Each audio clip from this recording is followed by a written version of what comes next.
Shalom and welcome to Tumas of Torah. This year is entitled Daf Yomi B Kuf Lamed Aleph. The Gemara deals with the shchivim, someone who's on his deathbed, and he doesn't simply leave things as is, where halacha takes over with the inheritance.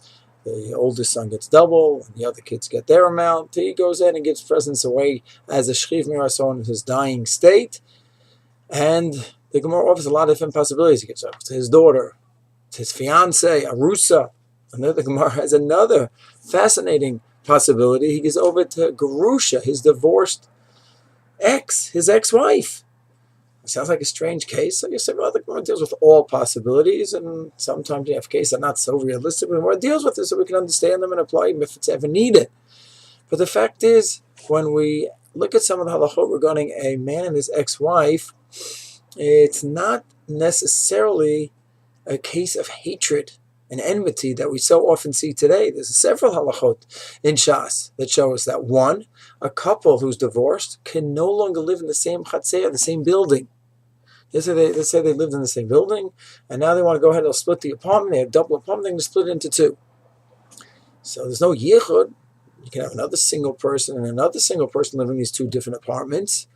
But a couple that was married and are divorced, they have to have extra stringencies because they may end up being together without having proper kedushin, and therefore the Issa Yuchud is for them. It's more than just a typical Issa Yuchud. There's a separate prohibition to be in the same chatzer, because we don't look at that. There's a hatred between them. They don't want to speak to each other. No, there was a parting of the ways, but who knows? Maybe they'll want to rejoin, but they won't do it in the proper way. So we have to be careful. Another example of a divorced couple not necessarily having hatred between them. The Gemara talks about the list of aniyim to help out, and high up on the list, everyone knows aniyei recha, the local people will take priority, poor people, over someone who's in another city.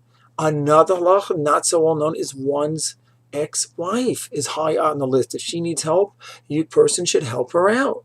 And she's higher than other people. So while often divorce is just a horrible mess, halacha doesn't view it that way necessarily. It views it almost like Avram and Lot. The two separated. It wasn't working out with each other. And Avram said, if you need me, I'll have your back. I'll be there for you. So here too, with divorce, it doesn't necessarily mean, in the halachic standpoint, from the halachic framework, that it's a horror and it's a disaster as much as this just didn't work out. Unfortunately, sometimes it does go in a very, very sour way, and that's a tragedy, obviously. But that's why our case in Kuf Lamed Aleph is not so far-fetched, that a Shriv Meirah gives money to his divorcee. Shalom.